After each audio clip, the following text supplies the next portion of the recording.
paraxottun içinden görünüş. Şöyle tekrar tanımız. Paraxottun içinde kafe. Bu görünüş köyün ortasına getiriyoruz. Aramızda kanday sonu. Sık göl.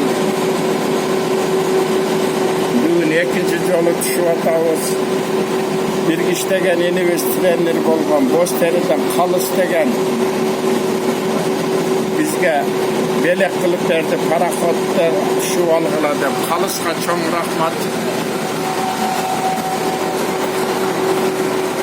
İçinde kafe, yolu sık göl görünüşü.